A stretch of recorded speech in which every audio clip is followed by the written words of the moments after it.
Hello student, welcome to the lecture on ionic bonding, and after this lecture we will be able to learn the following objectives. Describe the ions, understand the valence electrons, explain the octet rules, describe the formation of cations and anion, understand the ionic bonds and compounds.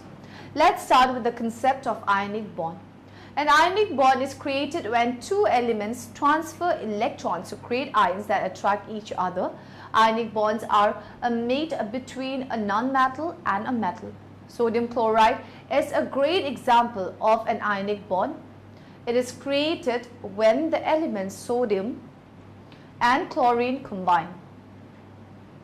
Before moving to our next topic, let's quickly revise the types of chemical bonds. There are three types of chemical bonds: ionic, covalent and metallic. Ionic bonds. An ionic bond occurs when two elements transfer electrons and create ions which attract each other. For example, this is NaCl. Covalent bonds. A covalent bond is the strongest type of chemical bond. It occurs when two elements bond by sharing electrons. An example of this is H2O. Metallic bonds. A metallic bond is the weakest type of chemical bond. A metallic bond occurs when two metals bond and form a common electron cloud, which is a cluster of shared electrons. Let us first discuss ions. Chemists use the term ion to refer to a chemical species with an electrical charge. These charged chemicals are very important in daily life on Earth and are also very prevalent. You encounter them in the water you drink and the food you eat, and they also play many important roles in the metabolism of all living things. Atoms contain positively charged protons, neutrons and negative electrons. Normally, the atoms of any given element have equal numbers of protons and electrons and so are electrically neutral. However, under some circumstances, atoms can either lose or gain electrons. Gaining electrons leaves an atom with an overall negative charge, and losing electrons produces a positive charge. Groups of atoms can also lose or gained electrons. These charged atoms or groups of atoms are known as ions. The term cation is given to positive ions and anion to negative ions. The valence of an ion is equal to the number of electrons lost or gained and is indicated by a plus sign for cations and a minus sign for anions. Thus, Na plus, Cl minus, Ca plus plus, S minus. Formation of ions. In a normal chemical bond, two atoms each contribute one electron and this shared pair bonds them together. However, when two atoms that differ significantly in electronegativity combine, the stronger atom has a much greater pull on the electrons. It simply takes both of them, leaving it with an extra electron and hence a negative charge. So it becomes an anion. The other atoms become positive, a cation, and so two ions are formed. The two atoms stick together due to the mutual attraction between their charges. Example of ions. There are numerous examples of ionic compounds that are found in everyday life. Common salt or sodium chloride, which is in many foods as well as in the human body, is ionic. Strong acids such as hydrochloric acid or HCl are also ionic, with the H plus being the cation. Valence electrons. The valence electrons are the electrons in the last shell or energy level of an atom. They do show a repeating or periodic pattern. The valence electrons increase in number as you go across a period. Then when you start the new period, the number drops back down to 1 and starts increasing again. A quick way to determine the number of valence electrons for a representative element is to look at which group is it in. Elements in group 1A have one valence electron. Elements in group 2A have two valence electrons. The only group of representative elements that this method does not work for is group 0. Those elements certainly have more than 0 valence electrons. In fact, all of them except for helium have 8 valence electrons. Helium also has 2 valence electrons. Number of valence electrons stays the same as you go up or down a group, but they increase as you go from left to right across the periodic table. So valence electrons are the electrons in the outer shell of an atom. An atom wants to have a full outer shell, so these electrons are attracted to other atoms so they can fill up the outer shell. The number of valence electron is key to how an atom will bond with another. The octet rule says that atoms tend to gain, loss or share electrons so as to have 8 electrons in the outer electron shell. It is a very useful rule, but there are many bonding situations where it does not apply. The octet rule is a bonding theory used to predict the molecular structure of covalently bonded molecules. Each atom will share, gain or lose electrons in order to fill outer electron shells with 8 electrons. For many elements, this rule works as quick and simple to predict the molecular structure of a molecule. The octet rule states that atoms of low atomic numbers will tend to merge in such a way so that each has 8 electronics in their valence shells. This effectively gives them the electronic configuration of a noble gas. For covalent bonds, the electrons are counted twice so that mixtures such as carbon dioxide while containing 4 electrons are considered as obeying the octet rule. Too few electrons. Electron deficient molecules. Hydrogen, beryllium and boron have too few electrons to form an octet. Hydrogen has only one valence electron and only one place to form a bond with another atom. Beryllium also has 2 valence atoms and can only form electron pair bonds in 2 locations. Boron has 3 valence electrons. Molecules where some atoms have fewer than 8 electrons are called electron deficient. Exception to the octet rule. There are 3 general ways in which the octet rule breaks down. Molecules with an odd number of electrons, molecule in which an atom has less than an octet, molecules in which an atom has more than an octet. Add octets to outer atoms. Atoms are neutral because the protons which are positive and electrons that are negative balance out the charge. So there are same numbers of protons and electrons in an atom. An ion is an atom or group of atoms that has a positive or negative charge. Ion is formed by losing one or more electrons or gain one or more electrons from their highest occupied energy levels. There are 2 forms of ion, cation and anion. Cation is a positive ion. Cations are formed by losing electrons in the highest occupied energy levels. By losing electrons, the numbers of protons and electrons are not balanced. There are more protons than electrons, so the atom became positively charged. The charge for the cation is written as a charge followed by a plus sign. Anion is a negative charge ion. Anions are formed by gaining electron to make the highest occupied energy level full. By gaining electrons, there are more numbers of electrons than protons in an atom, so the atom became negative charge. The charge for the anion is written as a charge followed by a minus sign. Now we shall talk about ionic bonds and compounds. Ionic bonding occurs between charged particles. These may be atoms or group of atoms, but this discussion will be conducted in terms of single atoms. Ionic bonding occurs between metal atoms and non-metal atoms. Metal usually have 1, 2 or 3 electrons in their outermost shell. Non-metals have 5, 6 or 7 electrons in their outer shell. Atoms with outer shell that are only partially filled are unstable. To become stable, the metal atom wants to get rid of 1 or more electrons in its outer shell. Losing electrons will either result in an empty outer shell or get it closer to having an empty outer shell. It will like to have an empty outer shell because the next lower energy shell is a stable shell with 8 electrons. Ionic bonds are one type of chemical bond. Chemical bonds are like glue that holds atoms together. Okay, like here are 2 atoms that are bonded together. They're connected. They're glued. Now, ionic bonds are the type of chemical bond that hold together metal atoms with non-metal atoms.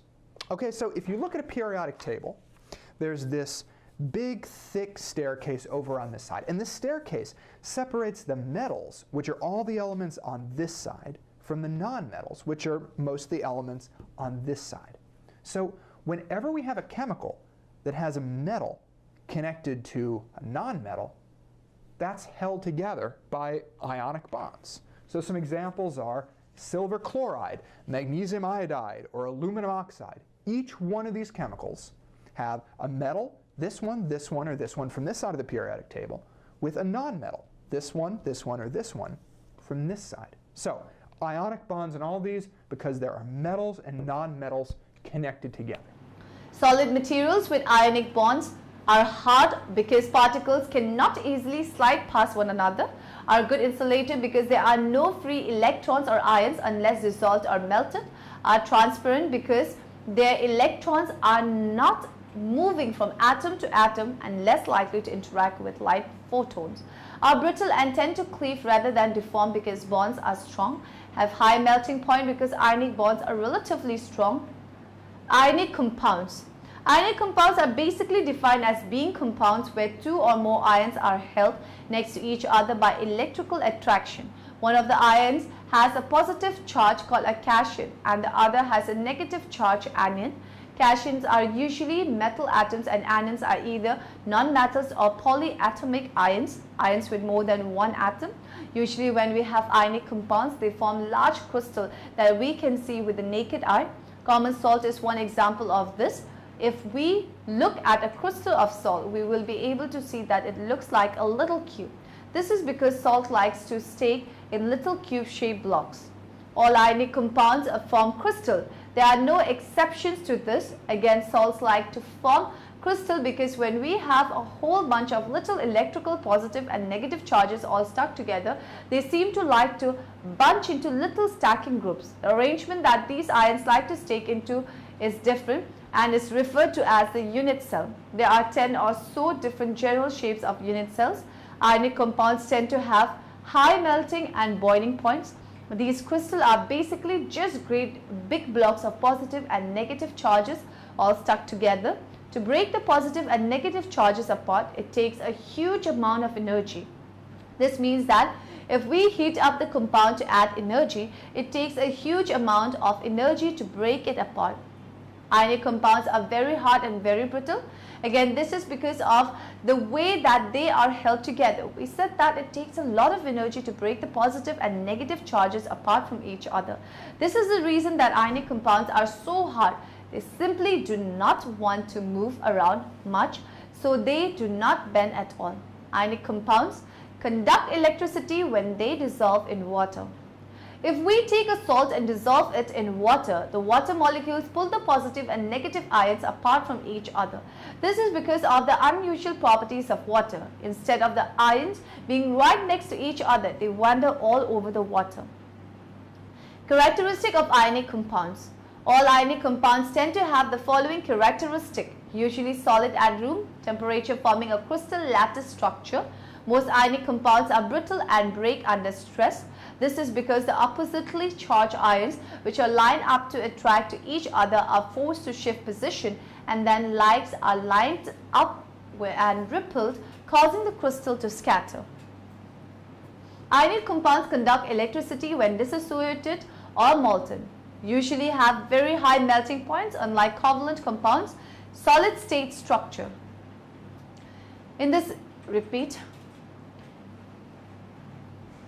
Solid state structure. In some of the mechanisms that bond together the multitude of individual atoms or molecules of a solid material were discussed. These forces may be primary chemical bonds, as in metals and ionic solids, or they may be secondary van der Waals forces of solids, such as in ice, paraffin, wax, and most polymers. In solids, the way the atoms or molecules arrange themselves contributes to the appearance and the properties of the materials. When the temperature of a melt is lowered to a certain point, the liquid will form either a crystalline solid or an amorphous solid. Examples of amorphous solid are glass and some types of plastic. They are sometimes described as supercooled liquids because their molecules are arranged in an arbitrary manner, somewhat as in the liquid state. Amorphous solids do not show a sharp phase change from solid to liquid at a definite melting point, but rather soften gradually when they are heated. Crystalline solid. More than 90% of naturally occurring and artificially prepared solids are crystalline. Minerals, sand, clay, limestone, metals, carbon, diamond and graphite, salt, NaCl, KCl, etc. all have crystalline structure. A crystal is a regular repeating arrangement of atoms or molecules. Majority of solids, including all metals, adopt a crystalline arrangement because the amount of stabilization achieved by anchoring interaction between neighboring particles is at its greatest when the particles adopt regular rather than random arrangement. In the crystalline arrangement, the particles pack efficiently together to minimize the total intermolecular energy. Crystal structure. Crystal structure may be conveniently specified by describing the arrangement within the solid of a small representative collection of atoms or molecules called the unit cell. In nature, 14 different types of crystal structure or lattices are found. The simplest crystalline unit cell to picture is the cubic, where the atoms are lined up in a square 3D grid. Crystalline structure is important because it contributes to the properties of a material. For example, it is easier for planes of atoms to slide by each other if those planes are closely packed. Therefore, lattice structure with closely packed planes allow more plastic deformation than those that are not closely packed. Primary metallic crystalline structure, BCC, FCC and HCP. There are 14 different types of crystal unit cell structure or lattices are found in nature. However, most metals and many other solids have unit cell structure described as body-centered cubic (BCC), face-centered cubic (FCC) or hexagonal close-packed (HCP), since these structures are most common. Body-centered cubic (BCC) structure. The body-centered cubic unit cell has atoms at each of the 8 corners of a cube, like the cubic unit cell, plus 1 atom in the center of the cube. Each of the corner atom is a corner of another cube, so the corner atoms are shared among 8 unit cells. It is said to have a coordination number of 8. The volume of atoms in a cell per the total volume of a cell is called the packing factor. The BCC unit cell has a packing factor of 0.68. Some of the materials that have a BCC structure include lithium, sodium, potassium, chromium, barium, vanadium, alpha iron and tungsten. Face-centered cubic FCC structure. The face-centered cubic structure has atoms located at each of the corners and the centers of all the cubic faces left image. Each of the corner atom is a corner of another cube, so the corner atoms are shared among 8 unit cells. Additionally, each of its 6 face-centered atoms is shared with an adjacent atom. Since 12 of its atoms are shared, it is said to have a coordination number of 12. Hexagonal close-packed HPC structure. Another common close-packed structure is a hexagonal close-pack. The hexagonal structure of alternating layer is shifted so its atoms are aligned to the gaps of the preceding layer.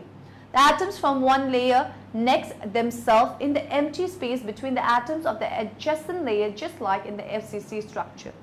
However, instead of being a cubic structure, the pattern is hexagonal. The HCP structure is very common for elemental metals, and some examples include beryllium, cadmium, magnesium, titanium, zinc and zirconium. Now in the end, let us summarize what we have learned in this lecture. An ionic bond is created when 2 elements transfer electrons to create ions that attract each other.